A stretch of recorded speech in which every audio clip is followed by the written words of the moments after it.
Hello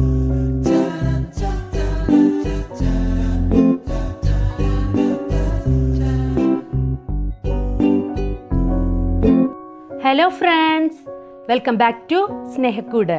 നമ്മുടെ ഇന്നത്തെ special വളരെ ടേസ്റ്റി ആയിട്ടുള്ള ഷാർജ ഷേക്കാണ്. അപ്പോൾ എങ്ങനെയാണ് ഈ ഷാർജ ഷേക്ക് തയ്യാറാക്കുന്നതെന്ന് നോക്കാം.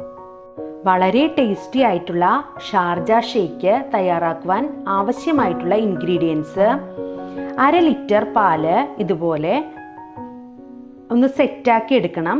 എന്നിട്ട് അതൊന്ന് ചെറിയ പീസസ് ആയിട്ടൊന്ന് പൊടിച്ചെടുത്തിട്ടുണ്ട്.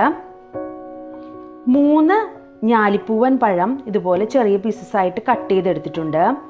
8 ടേബിൾ സ്പൂൺ പഞ്ചസാര, കുറച്ച് കാഷ്യൂനട്ട്, പിന്നെ ഒരു 5 റുപ്പീസിൻ്റെ ബൂസ്റ്റും കൂടി വേണം നമുക്ക്. ഇത്രയും ഇൻഗ്രീഡിയൻസ് മതി നല്ല രുചികരമായിട്ടുള്ള ഷാർജ ഷേക്ക് നമുക്ക് തയ്യാറാക്കി എടുക്കാം. നമുക്ക് ഒരു മിക്സിയുടെ ജാറിലേക്ക് കട്ട് ചെയ്ത് വെച്ചിരിക്കുന്ന പഴം ചേർത്ത് കൊടുക്കാം. കുറച്ച് കാഷ്യൂനട്ട് ചേർക്കാം. ആവശ്യത്തിന് പഞ്ചസാര ചേർക്കാം. ഞാൻ 8 ടേബിൾ സ്പൂൺ പഞ്ചസാരയാണ് എടുത്തിരിക്കുന്നത്. മധുരത്തിനനുസരിച്ച് പഞ്ചസാരയുടെ അളവ് കൂട്ടുകയോ കുറയ്ക്കുകയോ ഒക്കെ ചെയ്യാവുന്നതാണ്. ബൂസ്റ്റ് ചേർത്ത് കൊടുക്കാം.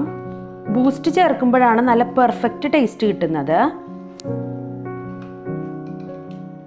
ഇനി നമുക്ക് ഈ പീസസ് ആക്കി വെച്ചിരിക്കുന്ന മിൽക്കും കൂടി ഇതിലേക്ക് ചേർത്ത് കൊടുക്കാം. ഇനി ഇത് നന്നായിട്ടൊന്ന് അടിച്ചെടുക്കാം. ഞാനിത് അടിച്ചെടുത്തിട്ട് കൊണ്ടുവരാം. നമ്മുടെ ഷാർജ ഷേക്ക് ഇവിടെ റെഡി ആയിട്ടുണ്ട്. ഈ ഒരു കൺസിസ്റ്റൻസി മതി. ഇനി നമുക്ക് ഇതൊരു സെർവിങ് ഗ്ലാസ്സിലേക്ക് മാറ്റാം.